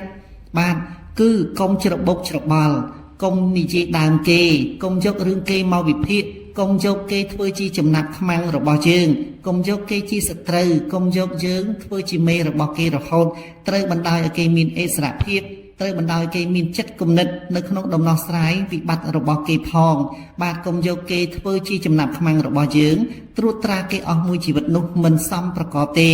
ត្រូវតាំងខ្លួនជាសមាធិផ្លូវចិត្តជាអ្នកបួសពិតប្រាកដបាទបួសនេះមិនមែនតម្រូវឲ្យអស់លោកនាងកញ្ញាទៅបួសនៅក្នុងវត្តទេតែបួសផ្លូវចិត្តបាទប្រសិនបើធ្វើតាមបណ្ដាំរបស់ខ្ញុំលោកគ្រូមន្ទិបសុកឧត្តមនោះឆ្នាំខាលទាំងអស់ពិតជាមានសេរីភាពបាទពីព្រោះហេតុដូចម្ដេចបានជាខ្ញុំបាទជម្រាបដូច្នេះពីព្រោះឆ្នាំខាលរាល់ថ្ងៃនេះអស់សង្ឃឹមក្នុងដំណើរជីវិតយ៉ាងច្រើនបាទឆ្នាំខាលខ្លះមានកំហឹងពេញខ្លួនដោយសារតែមានបងប្អូនដូចអត់បងប្អូនមានញាតិដូចអត់ញាតិរស់នៅជាមួយគ្នាជួនកាលរស់នៅផ្ទះជាមួយគ្នាតមាត់តមកមិននិយាយជាមួយគ្នាក៏អាចថាបានឬមួយក៏ឆ្នាំខាលខ្លះទៀត បាទនៅក្នុងសង្គមគ្រួសារមើលទៅហាក់បីដូចជារស់នៅចុះសម្រុងតែនៅក្នុងការញ៉ាំបាយក្តីរស់នៅជាមួយគ្នាក្តីម្នាក់ដើរទៅលិចម្នាក់ដើរទៅកើតតើមានសុភមង្គលដែរឬទេដូច្នេះដើម្បីកម្ចាត់នៅស្រមោលអពមង្គលវិបត្តិស្នេហ៍ណាមួយដែលអស់លោកនាងកញ្ញារស់នៅមិនសមបំណងពងប្រាថ្នាអញ្ជើញភ្ជាប់ទំនាក់ទំនងទូរស័ព្ទតាមរយៈ Telegram 012 64 5118មួយខ្សែទៀត097 77 62 844ក្នុងនោះផងដែររាសីរបស់អស់លោកនាងកញ្ញានៅក្នុងសប្តាហ៍ទី3ទទួលបាននៅរាសីល្អបង្គួរលេខសំណាងរបស់អស់លោកនាងកញ្ញាចូលចងចាំចំណាំទុកគឺលេខ918រួចផុតនៅពាក្យដែលត្រូវបាននិយាយថាអពមង្គលហើយជំនួសវិញនៅសុភមង្គលចំណែកពណ៌សំណាងរបស់អស់លោកនាងកញ្ញានាពេលនេះក្នុងខែ6 2026គឺពណ៌លឿងនិងពណ៌ផ្កាត្របែកព្រៃបាទថ្ងៃហេងរបស់អស់លោកនាងកញ្ញានាពេលនេះបាទគឺថ្ងៃច័ន្ទសូមចងចាំចំណាំទុកថ្ងៃហាមគឺថ្ងៃសៅរ៍បាទរីឯទិសលៀបរបស់អស់លោកនាងកញ្ញាគឺទិសខាងកើតបាទទិសហាមគឺទិសខាងត្បូងម៉ោងលៀបម៉ោងជោគម៉ោងជ័យគឺម៉ោង7:29នាទីពេលព្រឹកម៉ោង3:33នាទីពេលល្ងាចបាទម៉ោង9:27នាទីពេលយប់ម៉ោងហាមបាទគឺម៉ោង5:28នាទីពេលព្រឹកដូច្នេះម៉ោងនេះគឺអស់លោកនាងត្រូវតែចាំបាទមិនមែនស្ដាប់ហើយចោលទេពីព្រោះម៉ោងនេះគឺជាម៉ោងអន្សាម៉ោងដែលត្រូវធ្វើឲ្យយើងមានវិបដិសេរីបាទគឺម៉ោងធ្វើឲ្យយើងនឹងត្រូវទទួលបាននូវលទ្ធផលអវិជ្ជមានមិនត្រូវស្ដាប់ហើយចោលហើយដូចថាមិនមានជំនឿនោះទេពីព្រោះខ្ញុំច្បាស់លាស់នៅក្នុងការងាររបស់ខ្ញុំបាទបន្តមកទៀតមកដែលត្រូវបានហាមឃាត់នោះសូមកុំធ្វើដំណើរចាក់ចេញនៅវេលាម៉ោង10:10នាទីពេលព្រឹកបាទម៉ោង4:33នាទីពេលថ្ងៃល្ងាចហើយនឹងម៉ោង7:21នាទីពេលយប់នេះគឺជាបំណងល្អរបស់ខ្ញុំលោកគ្រូមាត់ទើបសុកឧត្តមបាទម្យ៉ាងវិញទៀតការងាររបស់អស់លោកនាងកញ្ញាកន្លងមកច្រើនតែប្រហោងធ្លុង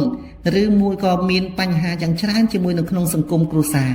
បាទគេល្អតែបបោមាត់តែបើមិនជឿសាក់សួរគេទៅមើលពឹងពាក់គេទៅមើលតើឆ្នាំខាលអាចពឹងពាក់គេបានដូចជាអ្វីមួយដែលខ្លួនគិតថាគេល្អចំពោះខ្លួនដែរឬទេបុគ្គលដែលភពប្រស័យតាក់ទងជាមួយឆ្នាំខាលកន្លងមកនេះឬមួយក៏កំពុងតែសន្ទនាយ៉ាងល្អល្អអឺនោះគឺកំពុងតែប្រើប្រាស់នៅលទ្ធភាពសិល្បៈនិយមគឺផ្កាពណ៌ស្វាយបាទដូច្នេះហើយបានជាក្នុងពេលនេះខ្ញុំតម្រូវអស់លោកនាងកញ្ញាទទួលនៅពណ៌សំណាងបាទគឺការស្លៀកពាក់ដោយជំរើសជ្រើសយកនៅពណ៌លឿងនិងផ្កាត្របែកព្រៃបាទសប្តាហ៍ទី3លែងទុកលែងកង្វល់លែងខ្វល់នៅក្នុងអារាហើយមានដំណឹងល្អមានលៀបហូរចូលជាបណ្ដានេះគឺជាការទុះទាយនិងជម្រាបជូនដល់អស់លោកនាងកញ្ញាឆ្នាំខាលក៏ប៉ុន្តែជម្រាបហើយជម្រាបទៀតកុំភ្លេចអញ្ជើញแชร์ចេញម្ដងភ្លាមតាមរយៈលេខសំណាង918បាទនៅពេលនេះខ្ញុំបាទសុកឧត្តមបានវិលមកដល់ទីបញ្ចប់មុននឹងជម្រាបលាក៏សូមប្រសិទ្ធពរជ័យម្ដងទៀតដើម្បីជូនដល់អស់លោកនាងកញ្ញាឲ្យជួបប្រទះតែនឹងសេចក្តីសុខចម្រុងចម្រើនបាទប្រាថ្នាអ្វីបានសម្រេចដោយបំណងពងប្រាថ្នាទាំងប្រជាជនកម្ពុជាក្នុងនិងក្រៅប្រទេសបាទមានភ័ព្វវាសនាសុទ្ធសឹងតែទទួលបាននូវលទ្ធផលវិជ្ជមានដូចគ្នាហើយក៏សូមជូនពរដល់សម្ដេចអគ្គសេនាបតីតេជោហ៊ុនសែនរួមជាមួយសម្ដេចមហាបវរធិបតីហ៊ុនម៉ាណែតរួមជាមួយក្រុមគ្រួសារព្រមជាមួយអិសរាជជននយោបាយជាន់ខ្ពស់សូមអស់លោកទាំងអស់គ្នាជួបប្រទះតែនឹងសេចក្តីសុខចម្រុងចម្រើនបាទរួមជាមួយនឹងអស់លោកទាំងអស់គ្នាដែលជាបុគ្គលិកបាទថ្នាក់ក្រោមក្តីថ្នាក់លើក្តីថ្នាក់គ្រប់ប្រភេទយ៉ាងណាក៏ដោយសូមអស់លោកទាំងអស់គ្នាជួបប្រទះតែនឹងសេចក្តីសុខចម្រុងចម្រើនបាទអាចទទួលបាននូវសមិទ្ធផលឈ្នះអស់មានសត្រូវគ្រប់ទិសទីបាទទទួលបាននូវលទ្ធផលដែលប្រជាជនកម្ពុជាយើងកំពុងតែទន្ទឹងរង់ចាំតាមរយៈស្នាប្រហោះរបស់សម្ដេចទាំងពីរហើយក៏សូមសម្ដេចទាំងពីរមានប្រជញ្ញជឿនយូរជាមលុបដ៏ត្រជាក់ដើម្បីជាមលុបដើម្បីជាក្តីសង្ឃឹមរបស់ប្រជាជនកម្ពុជាយើងក្រោមទង់មេគីសន្តិភាពបាទនៅពេលនេះខ្ញុំបាទលោកគ្រូមាត់ទើបសុខឧត្តមសូមជម្រាបលាសូមអរគុណ